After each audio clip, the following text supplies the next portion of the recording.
अस्सलाम वालेकुम दोस्तों। ड्रामा सोप सीरियल पंजाबी जे अंदर नई एपिसोड में छा थियण वारो आहे, छा थींदो, छा करम खान जेको आहे चाकर खान ऐं मंसूर अली खान जे मथां जेको आहे ॾमिरजी वेंदो। छो जो मंसूर अली खान ऐं करम खान उन्हनि जे ॻोठ ते चाकर खान उन्हनि जे ॻोठ ते हमिलो कयो आहे, जंहिंखां पोइ जेको आहे छा उहो जेको आहे करम खान उनजो जवाबु ॾींदो, छा सांवल वारा शेर अली वारनि खे ॿधी खणी वेंदा ऐं छा जेको आहे सिकू ॻोठ वापसि मोटी ईंदो, छा जाबिर वारा जेको आहे चाकर खान खे हथु ईंदा, छा कासिम वारनि खे जेको आहे करम खान बचाए ऐं पंहिंजे ॻोठ पनाह ॾींदो। इन तफ़सीलात ॼाणण खां पहिरियां जेकॾहिं तव्हां असांजे चैनल ते नवां आहियो त महिरबानी करे असांजे चैनल खे सब्सक्राइब कंदा, हुन सां गॾु असांजे वीडियो खे लाइक कंदा। दोस्तों अव्हांजे लाइक करण सां पोइ को अव्हांजो बैलेंस नथो करे, पर असांजी काफ़ी हौसला अफ़ज़ाई थिए थी। दोस्तों हलूं था ड्रामे जी तरफ़। दोस्तों ड्रामा सोप सीरियल पंजाबी जे ईंदड़ नई एपिसोड में तमामु घणो मज़ो थियण वारो आहे। दोस्तों अव्हांखे ॿुधाईंदा हलूं त ईंदड़ नई एपिसोड में जेको आहे करम खान ऐं मंसूर अली खान जे विच में तकरार शुरू थी वियो आहे। छो जो मंसूर अली खान ऐं चाकर खान सां मिली करे जेको आहे ॿाराणी कई आहे, करम खान जे ॻोठ ते हमिलो कयो आहे। हाणे करम खान तमामु घणो इश्तियाल में अची वेंदो, गुस्से में अची वेंदो,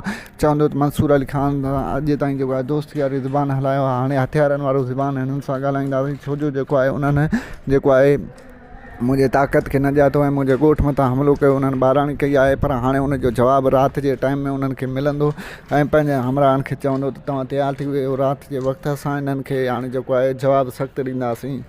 ऐं ॿिए तरफ़ दोस्तों तव्हांखे ॿुधायां त सांवल शेर अली वारनि खे शेर खे ॿधी छॾींदो ऐं चवंदो त ओसी ताईं मां तोखे कोन छॾींदुसि, जेसीं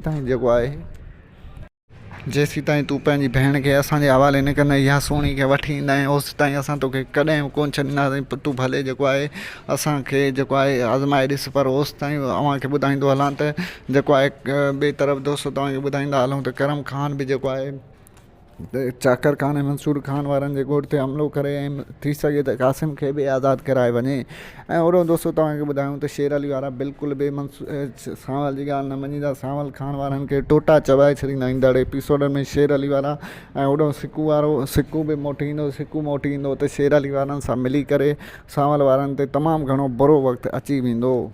ऐं ॿिए तरफ़ दोस्तों तव्हांखे ॿुधायूं जीअं त जाबिर बि बची वियो आहे, जाबिर ॻोठ वापसि मोटी ईंदो ईंदड़ एपिसोडनि में। ऐं पोइ जेको आहे चाकर खान ते ऐं जेको आहे सांवल खान वारनि ते तमामु घणो बुरो वक़्तु अचण वारो आहे। दोस्तों असांजो रिपोर्ट कीअं लॻो, पंहिंजो क़ीमती राय ज़रूरु ॾींदा। असांजे यूट्यूब चैनल खे सब्सक्राइब कंदा, वठंदासीं इजाज़त, अल्लाह हाफ़िज़।